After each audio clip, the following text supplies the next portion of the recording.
Pemirsa apa kabar? Kini Anda tengah menyaksikan Warta Berita PTS tanggal 25 Agustus. Langit Hainan diselimuti gemuruh halilintar kemarin sore. Gejolak konveksi udara mendatangkan hujan es yang turun sekitar pukul 3 sore dan berlangsung selama 10 hingga 20 menit di sejumlah distrik. Badan Cuaca Pusat memperingatkan bahwa tekanan rendah tingkat atas tiba di Taiwan selama 2 hari ke depan. Hujan petir sore hari di kawasan barat akan semakin intens. Warga distrik Nanhua, kota Tainan merekam hujan es disertai angin kencang tanggal 24 sore. Bongkahan es sebesar bola pingpong diperkirakan memiliki diameter lebih dari 3 cm. Ada pagar kebun buah naga yang dipenuhi es. Selain di distrik Nanhua, kondisi serupa juga terlihat di distrik Anting, Sanhua, dan Paihe. Badan Cuaca Pusat memperingatkan hujan petir sore hari di wilayah barat tanggal 25 dan 26 akan semakin intens, yang bukan cuma berpotensi mendatangkan hujan deras dalam waktu singkat, sambaran petir dan angin kencang, namun juga hujan es di beberapa wilayah. Warga diimbau mewaspadai cuaca buruk. Dalam rangka menghadapi suhu tinggi dan mengurangi bahaya sengatan hawa panas di kalangan pekerja luar ruangan, Kantor Pengawas Ketenagakerjaan Kota New Taipei telah memasukkan jaket kipas dalam program distribusi dan meminta pelaku usaha membeli sarana pendingin udara guna meningkatkan kenyamanan lingkungan kerja selama musim panas. Cuaca di seluruh Taiwan sangat panas, khususnya di wilayah Taipei dan New Taipei yang kerap mencatat suhu tinggi. Untuk melindungi petugas yang bekerja di luar ruangan, Kantor Pengawas Ketenagakerjaan Kota New Taipei menyediakan pakaian berkipas bagi para inspektur yang memeriksa AC luar ruangan saat bertugas di siang hari.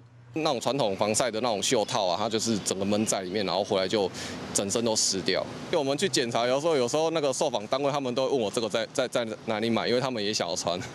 Hasil uji coba menunjukkan bahwa penggunaan pakaian berkipas dapat menurunkan suhu permukaan tubuh sekitar 4 derajat Celcius. Karena itu, Kantor Pengawas Ketenagakerjaan New Taipei menganggarkan dana 2,7 dolar Taiwan untuk memasukkan pakaian ini ke dalam program subsidi dengan menawarkan subsidi 50% untuk perusahaan dengan staf di bawah 50 orang dan 80% untuk operator mandiri. Batas maksimal subsidi ditetapkan 30.000 dolar Taiwan per kasus.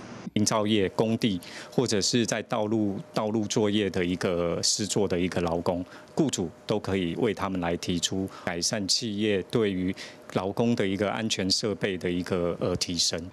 Saat ini, New Taipei menjadi kota pertama di Taiwan yang memberikan subsidi untuk pembelian pakaian berkipas. Kebijakan ini diharapkan segera diikuti oleh pemerintah daerah lainnya, sehingga keselamatan dan kesehatan pekerja di lingkungan bersuhu tinggi dapat semakin terjamin.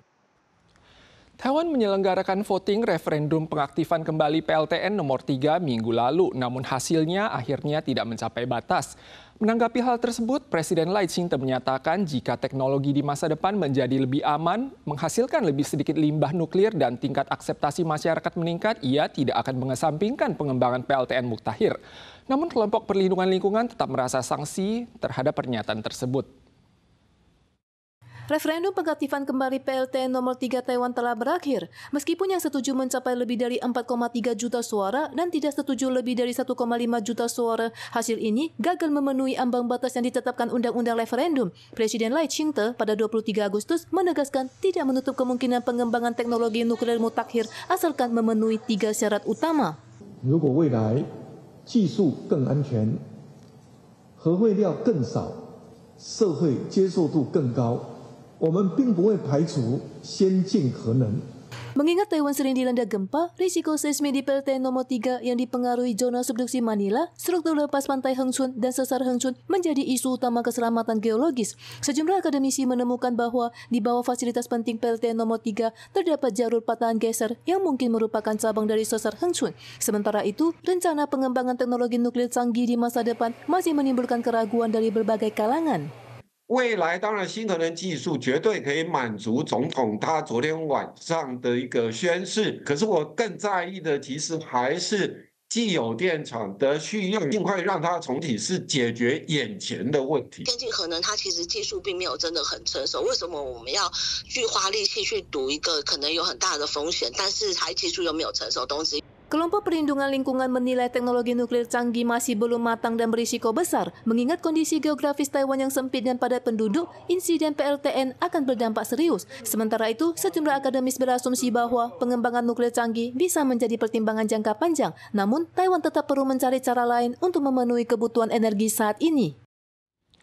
Tarif 20% yang diberlakukan Amerika terhadap Taiwan berdampak pada ekspor komoditi mahi-mahi. Pada tanggal 20, Presiden Lai Ching-te mengunjungi Asosiasi Nelayan Distrik Suau untuk berdialog dengan para nelayan.